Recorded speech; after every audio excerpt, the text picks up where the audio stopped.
Assalomu alaykum hurmatli mijozlar. Bugun Chevrolet Humo avtosaloniga ikkinchi etajiga tovar olib chiqish uchun gruzovoy podyomnik qilganmiz. Bugun sizlarga shuni obzorini ko'rsatib beraman. Yuringlar, ketdik. Yandex Lavka korxonasi Humo avtosaloni bilan birgalikda ikkinchi etajga yuk ko'tarish uchun mo'ljallangan podyomniklarini qildirishgan. Mana ikkinchi qavatga ko'tariladigan podyomnigimiz pastida pult upravleniyasi bor.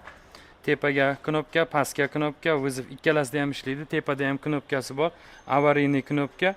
Eshiklari ochuv holatda. Mana bosib ko'rsataman. Hech qanaqa pastga ham, tepaga ham ishlamaydi.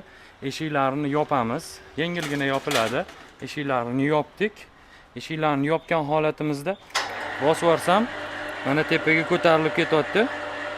Dovushlariga ham o'zingizlar baho berishinglar mumkin. Unaqa ja baland emas, ja past emas. Endi bu gruzovoy podyomnik, bu lift emas, arzonchiroq narsa bo'lgani uchun shunaqa sal dovushli bo'lib ishlaydi, lekin lift uslubida ishlaydi. Shaxtasiga ham e'tibor berishingiz mumkin. Baquvvat materiallardan qilingan. Mabodo mana knopka tepaga ishlamaydi, pastga bossak ham ishlamaydi.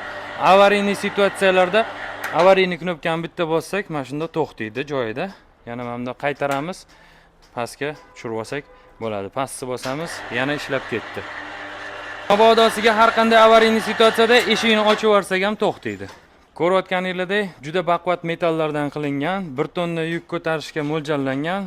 Tepadagi telferimiz 1,5 tonna yukka mo'ljallangan bo'ladi. Ozgina zapasi bilan qo'yganmiz, polni avtomatikasini ham qilib berganmiz. Ko'rayotganingizdek, zashitniy setkalar qo'yilgan, mabodo yuk tushib ketmasligi uchun mo'ljallangan. Ikkita yonida ham xuddi shunaqa zashitniy setkalar qo'yilgan. Har bitta pastga tushishda, tepaga ko'tarilishda konseviklar o'rnatilgan. Demakki, tepaga o'zi ko'tarilib ketmaydi, pastga o'zi tushib ketmaydi. Hozir mana knopkani bosib o'zimiz ishlatib beramiz. Az knopkani bosib yuboring. Bu yuk ko'tarishga mo'ljallangan podyomnik bo'lgani bilan mana men o'zim ham chiqyapman, lekin o'zi aslida odam chiqishi mumkin emas bunga. Texnika bezopasnosti bo'yicha bunga odam ko'tarilishi mumkin emas, lekin mana o'zim chiqib ko'rsatib beryapman.